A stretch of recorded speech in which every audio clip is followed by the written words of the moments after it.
দক্ষিণ ইরাকের চিবাইস জলাভূমিতে আবারও চলতে শুরু করেছে নৌকা। পানিতে নামছে মহিষের পাল। কয়েক বছর আগেও যেখানে ছিল শুধু শুকনো মাটি, সেখানে এখন দেখা মিলছে সবুজ ঘাস আর পানি ভরা খাল।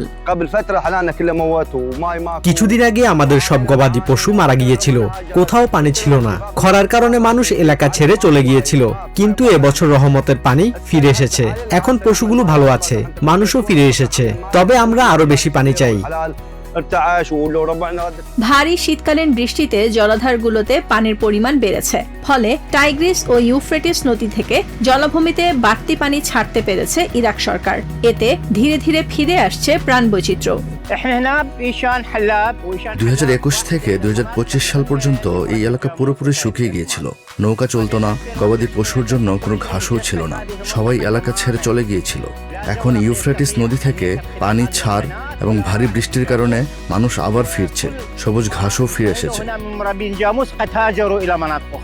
বিশেষজ্ঞদের মতে গত 5 বছরে জলাভূমির পানিতে ডুবে থাকা এলাকার হার ছিল মাত্র 8%। এখন তা বেড়ে 32 থেকে 36% পৌঁছেছে। মাছ, জলজ উদ্ভিদ আর নলখাগড়ার সংখ্যা বাড়তে শুরু করেছে। ইরাকের এই জলাভূমিগুলো হাজার বছরের পুরনো। একসময় প্রায় 9,500 বর্গ কিলোমিটার এলাকা জুড়ে বিস্তৃত ছিল এগুলো। 1990-এর দশকে সাদ্দাম হোসেনের আমলে ব্যাপকভাবে শুকিয়ে যায় এসব অঞ্চল। পরে 2003 সালের পর ধীরে ধীরে আবারও পানি ফিরিয়ে আনে সরকার। এবছর প্রচুর পরিমাণে পানি প্রবাহ, উন্নত পানি ব্যবস্থাপনা এবং বেশি বৃষ্টিপাতের কারণে জলাধারগুলোতে পানি বেড়েছে। টাইগ্রিস ও ইউফ্রেটিস নদীতেও প্রবাহ বেড়েছে। এর ফলে জলাভূমিগুলোতে ভালো পরিমাণ পানি পৌঁছেছে এবং পরিস্থিতির উল্লেখযোগ্য উন্নতি হয়েছে।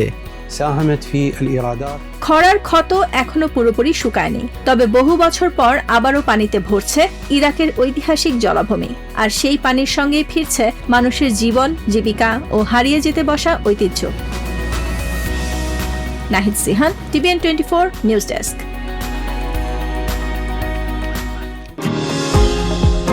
নিউ ইয়র্ক থেকে সম্প্রচারিত টিভিএন 24 টেলিভিশন বিশ্বজুড়ে বাঙালির কণ্ঠস্বর।